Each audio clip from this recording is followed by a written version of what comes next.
दोस्तों आपका तो जुगानी आज चाय की चर्चा पर फिर हाजिर हूं और आज का सब्जेक्ट आप लोगों ने देख ही लिया होगा। तो सबसे पहले बात कर लेते हैं कि आखिर में कौन से लोग हैं जो मार्केट से ज्यादा पैसा नहीं बनाते पाते। इसको मैं 3 भागों में कवर करूंगा। सबसे पहला भाग वो कि जो लोग मार्केट को जुआ समझ करके आते हैं कि यहां से मैं रातों रात अमीर हो जाऊंगा। भाई ये कैसीनो नहीं है, सीधी सी बात है कि आपको इसकी समझ तो होनी चाहिए। जो भी आया है कुछ ना कुछ लाभ कमा करके जाएगा, लेकिन वो लोग नुकसान भी कमा सकते हैं जिन्होंने वो गलतियां किया। उसमें मेरे उन वीडियोस को देख लेना। आज मैं उस पर बात कर रहा हूं कि कौन से लोग ज्यादा मतलब जो पैसा यहां पर नहीं बना पाते हैं।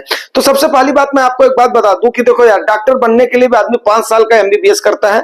एमबीबीएस करने के बाद में मिनिमम 5 से 10 साल कहीं पर प्रैक्टिस करता है। प्रैक्टिस करने के बाद में वो स्पेशलाइजेशन लेता है। स्पेशलाइजेशन के बाद में काफी सारा पैसा लगा करके फिर उसके बाद में अपना नर्सिंग होम वगैरह खोलता है। फिर जाकर के 500,000 रुपए उसकी फीस बन पाती है।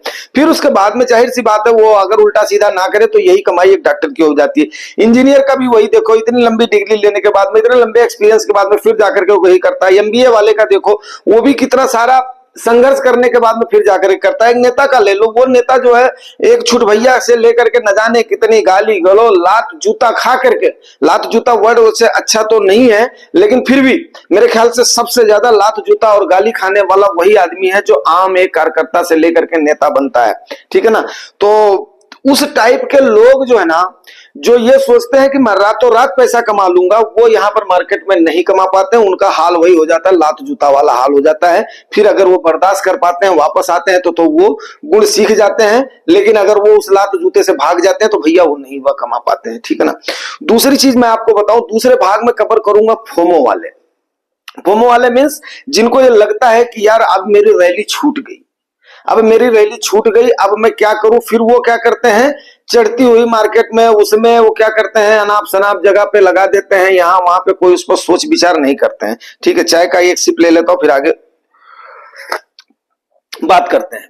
तो भैया ऐसे लोग, जो लोग फ्यूमो का शिकार हो जाते हैं, फ्यूमो मतलब फियर ऑफ मिसिंग आउट, जिनको ऐसा लगता है मेरी रैली मिस हो गई। जैसे अभी आप देखिए, बहुत सारे लोग होंगे जिनके पास पैसा रह गया होगा और वो निवेश नहीं कर पाए होंगे, तो उनको फिर कई बार मैं जैसे सलाह दे रहा हूं कि भाई थोड़ा सा काम रहो।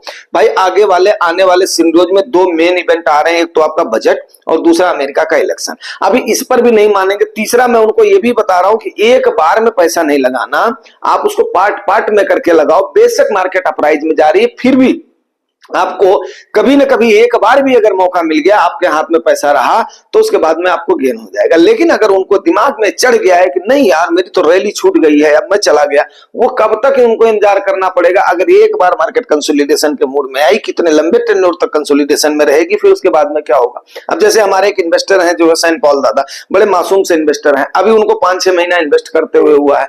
अब वो सोचते हैं कि ये मार्केट हमेशा क्या करेगी, अप में जाएगी। नहीं, ऐसा नहीं हो सकता है। हमेशा अप में या स्टेबल में मार्केट कभी रिटर्न आपको दे ही नहीं सकती है, ये तो कभी पॉसिबल ही नहीं है। ठीक है ना। तीसरी चीज सबको ये बात सोचनी पड़ेगी कि आपने कभी भी मार्केट में जो आपका पैसा आ रहा है ना, उसके लिहाज से जो आपकी एनएवी दिख रही है, आपका जो ग्रोथ दिख रहा है, उस लिहाज से आपने निवेश नहीं किया है। आपने निवेश क्या किया है, आपने निवेश किया उस पर्टिकुलर बिजनेस में निवेश किया हुआ है। पर्टिकुलर जो आपके उसमें फंड मैनेजर्स ने जितने फंड्स को, जितने शेयर्स को सेलेक्ट किया हुआ है, आपने उन कंपनियों में पैसा लगाया हुआ है। तो जब उनका ग्रोथ होगा तभी आपका जाकर के सही मायने में ग्रोथ हो पाएगा। तो उसके लिए आपको सही भाव का इंतजार करना चाहिए, ये मेरा आपको बताना है। ठीक है ना। अगर मैं तीसरे भाग में कवर करूं तो फड वाले, जो कि फियर और अनसर्टेनिटी के डाउट में हमेशा रहते हैं। अब उनको मार्केट एक बार जब गिरावट में आती है तो उन्हें बार बार बताया जाता है भाई आपके पोर्टफोलियो में जितना नुकसान हो रहा है, जितना नुकसान हो रहा है आपके पोर्टफोलियो में, उसके लिहाज से आप अपना क्या करो, मरहम लगाओ। उसके लिहाज से आप उसको जो मरहम लगाओ, उसके लिहाज से आप अपना निवेश करो। लेकिन नहीं, उनको हमेशा डाउट रहेगा यार अभी अप चली गई है तो थोड़ा आउट डाउट हो जाए, थोड़ा आउट डाउन हो जाए, थोड़ा आउट डाउन हो जाए। लिहाजा वैसे करते करते निवेश कर ही नहीं पाते हैं और मार्केट फिर क्या करती है, अप की तरफ चली जाती है। तो उस समय आपको सलाह यही दी जाती है कि भाई मेरे थोड़ा थोड़ा करके जैसे जैसे जा रही है ना, क्योंकि किसी को भी नहीं पता है अच्छे अच्छे कितना भी बड़ा पंडित हो ना, उसको भी नहीं पता है मार्केट कहां पे जाकर के थमेगी, अपना बॉटम लेगी और किस बॉटम से वो अपना रिवर्सल लेगी। और उसको ये भी नहीं पता है कि अगला रेजिस्टेंस उसका कहां पे है, जहां पे उस सपोर्ट को नहीं। हाँ, लोग एनालिसिस करते हैं R1 S1 को करके, रेजिस्टेंस 1, रेजिस्टेंस जो सपोर्ट 1, रेजिस्टेंस 2, सपोर्ट 2, ये सब करते हैं लोग। पिवोट लेवल भी लोग देखते हैं, लेकिन वो ये कोई स्पेसिफिक पैमाना नहीं है, वो कोई स्पेसिफिक पैमाना नहीं है। आपने सिर्फ और सिर्फ क्या होनी चाहिए, सिनेरियोज की समझ होनी चाहिए। मैं आपको सही बताऊं कि जिसने 20-21 तारीख को रोक करके 3 तारीख तक जिसने नहीं निवेश किया होगा, 4 तारीख को जिसने अगर हमारी बात मानी होगी, वो देखो। अब मैंने आपको कितनी बार, कभी आपको R1 S1 जब ठीक ठाक मूड होता है तब उसके बाद में चाहे मैं उसका एनालिसिस करके आपको बताऊं, नहीं तो सिनेरियोज पर ही बात करता हूं, और सिनेरियोज पर ही आप अच्छा खासा लाभ में हो। किसका पोर्टफोलियो ऐसा है जिसने अगर जुआई टॉक्स की बात मान करके निवेश किया है और उसके बाद में वो आज के टाइम पर ऐसा दिख रहा हो कि अच्छे खासे प्रॉफिट में ना हो? क्यों? क्योंकि आज 3-4 महीने से आपके लिए चिल्लाने वाला एक ही आदमी था, भाई मेरे टाइम करेक्शन के मोड में मार्केट है, प्राइस करेक्शन दिखते ही आप चलो, प्राइस करेक्शन दिखते ही आप चलो। आज देखो आप, स्मॉल कैप आपकी ऑल टाइम हाई पे चल रही है, दुनिया चिल्लाती रही ये स्मॉल कैप अभी ओवर वैल्यूड है, ये है वो है। सिर्फ और सिर्फ मैं ऐसा आदमी था जो कि आपको बार बार बोल रहा था, नो भैया, स्मॉल कैप हो, मिड कैप हो, लार्ज कैप हो, जितना आपका रिस्क एपेटाइट है उसके अनुसार चलो, ठीक है ना। तो ये हो गए अपना फट वाले। चौथे टाइप का आदमी मैं आपको एक और ले लेता हूं, क्योंकि मैं यूपी से आता हूं। यूपी में हमारे क्या होता है ना, लोगों के पास सब्र नहीं होता है। क्यों? क्योंकि खास करके जो इधर वाले लोग हैं, जो कि एमपी वाला और ये वाला भाग पड़ जाता है ना, इलाहाबाद से इधर मुगल सराय वगैरह से लेकर के, और ये वाला रीवा से पहले वाले, ये वाले एरिया वाले ना, जहां से वो एक लाइन जाती है नैनी से, किसकी, सनलाइट जो है सीधी पड़ती है, वहां पे क्या होता है, जैसे उसमें इलाहाबाद भी आ जाता है, उसमें जो है ना, अब वो जो कर्क रेखा है या अपना विषुवत रेखा है, उसमें मैं हो रहा हूँ, कंफ्यूज हो रहा हूँ। अगर आप लोगों को याद होगा तो मेरे को थोड़ा सा करेक्ट करना, ज्यादा दिन हो गया उसको। तो जो वो रेखा जा रही है ना, आई थिंक जो है अपना विषुवत रेखा है, विषुवत रेखा जो जा रही है उसको जो भी होगा देख लीजिएगा, उसको मेरे को अपना करेक्ट कर दीजिएगा। वहां पर क्या होता है कि एनर्जी लेवल उनका बहुत हाई होता है, टोलरेशन पावर उनकी बहुत कम होती है। कभी भी देखना इलाहाबाद में धाए धाए धाए धाए, इसीलिए गोलियां चल जाती हैं प्रतापगढ़ वगैरह में। तो अभी जो है उनको सब्र नहीं होता यूपी वाले भैया को, उन्होंने खेत बेचा, सारे खेत नहीं बेचे, मतलब उनके पास कहीं से भी, जैसे मान लिया खेत का पैसा आ गया या कोई प्लाट का पैसा आ गया, उसका आ गया, बेचने का सेंस में, मतलब उसको ऐसे नहीं लीजिएगा। तो उनके पास जैसे पैसा आया उनसे सब्र नहीं होता, यश हम तो यूपी वाले हैं, ये लो नोट की गद्दी और इसको पार कर दो। अब उस समय वो, उनको एक तो एनालिसिस करने में वो थोड़ा सा अपना खोपड़ा नहीं लगाएंगे, ठीक है ना। जाएंगे, चाय पियेंगे, पकौड़ा खाएंगे, 2 बीरा पान भरेंगे, ये लो भैया डालो। अब वो किसी न किसी ब्रोकर या एजेंट के थ्रू क्या करेंगे, डलवा देंगे। और जैसे ही मार्केट डाउन जाएगी, फिर उनको सब्र नहीं होगा, फिर पकड़ लेंगे उसको, एजेंट या ब्रोकर को।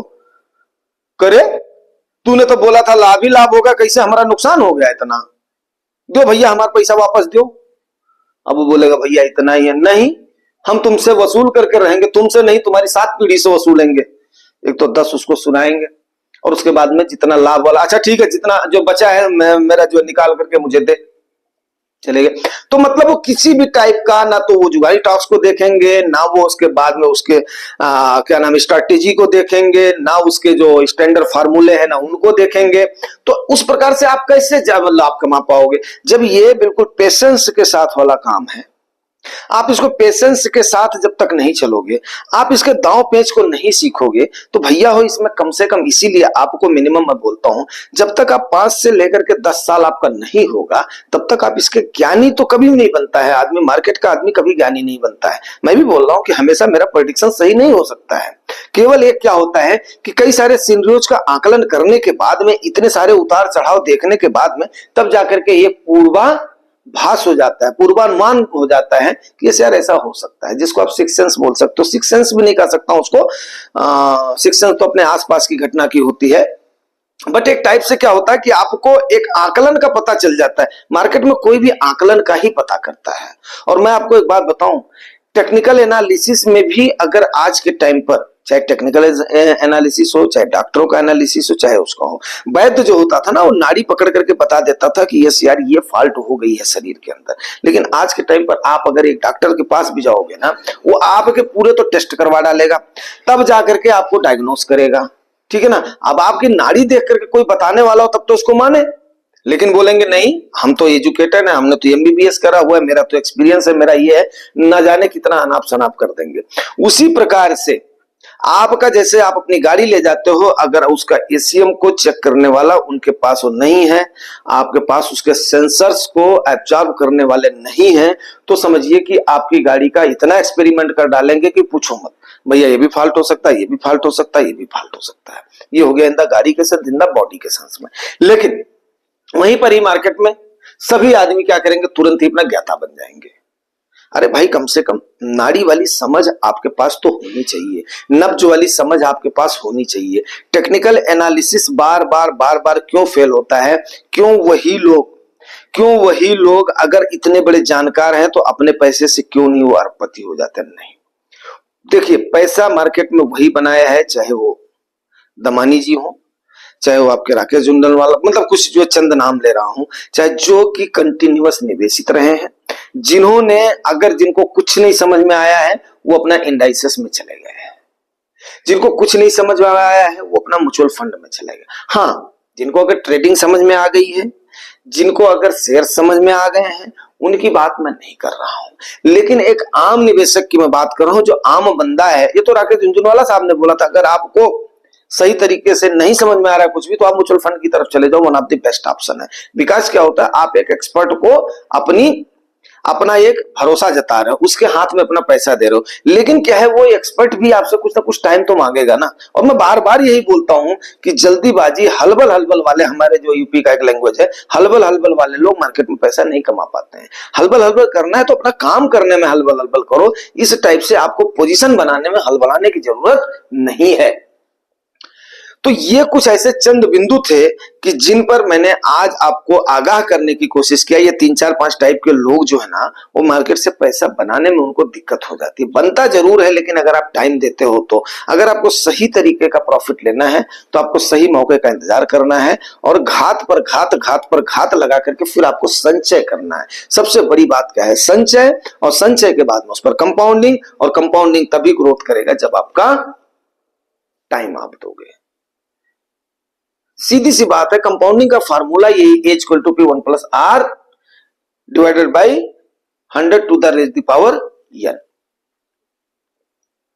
अब पी क्या हो गया, आपका प्रिंसिपल अमाउंट हो गया। आप प्रिंसिपल अमाउंट अगर आपके पास इतना ज्यादा नहीं, जिनके पास चंक ज्यादा है, जैसे हमारे कुछ व्यूअर थे तो उन्होंने बोला मेरे पास इतना इतना, अगर वो उतने को एलोकेट कर ले जा रहे हैं सही टाइम पर 1 साल के अंदर, क्योंकि उनको मैंने जो है इसीलिए टाइम दिया है, तो यस डेफिनेट है 3 साल में उसका जो है 3 गुना तो मिनिमम मान करके चलो लेकर के जाएंगे, 3 से 4 गुना। फिर उसके बाद में अगर उन्होंने और टाइम दे दिया 5 साल, तो उनका अमाउंट कहां पहुंच जाएगा, फिर कहां पहुंच जाएगा। अगर उसी प्रकार से आप एसआईपी से एक्युमुलेट कर ले जाते हो, फिर आप उसके बाद में उसको टाइम दे ले जाते हो, फिर उसके बाद में आपका ब्याज थोड़ा सा जो है, अगर आप इस तरीके से संचय करके कर लेते हो, तब जाकर के आप लाभ कमा पाओगे। तो ये कुछ चीजें ऐसे हैं जो कि आपसे डिस्कस करना पड़ता है, और उसके बाद में आपको बताना पड़ता है कि ताकि आप एजुकेट हो सके, ठीक है ना। मेन एम हमारा क्या है, आपको फंडामेंटली एजुकेट करना। फंडामेंटली आप एक बार एजुकेट होते चले गए, आपने अपने निवेश करना शुरू कर दिया, आपने अपना एक्युमुलेशन शुरू कर दिया, मार्केट पर भी जैसा उसका मूव होता है उस हिसाब से टाइम टू टाइम चर्चा होती है। बट ये भी फंडामेंटल एजुकेशन आपके लिए बहुत जरूरी होता है, इसको बताना। क्योंकि मेरा कोई भी ऐसा नहीं है कि मैं कोई सीक्रेट छुपा करके रखूं या कोई राज छुपा करके रखूं कि मेरे व्यूअर्स या सब्सक्राइबर्स को पता ना चले। आप लोगों को जब तक हर चीज पता है, तभी जाकर के इस डिबेट में मजा आएगा, तभी जाकर के हम एक परिवार के जैसे रहेंगे। मैं आपके साथ वैसे ट्रीट करता हूं जैसे हमारा एक परिवार हो, हमारा एक भाई हो। अब छोटे भाई हैं, बड़े भाई हैं, ठीक है, बहने हैं, वो कम से कम उन चीजों को देखो आप, उन चीजों को समझो आप, क्योंकि ये आपके पैसे का मामला है, ये आपकी गाड़ी कमाई का मामला है, ठीक है ना। तो उम्मीद करता हूं यार जानकारी आपको अच्छी लगी होगी, और काफी वैल्यूएबल मैं आपको वीडियोस देता हूं। हाँ, कभी कभी एक हाथ हो जाता है, जब अगर टायर्ड वगैरह हो गया तो वो है, ये है कि कंटिन्यूअसली को करना पड़ता है, लेकिन तकरीबन मेरे वीडियोस, मेरे कंटेंट आपके बेनिफिट्स के लिए होते हैं, ठीक है ना।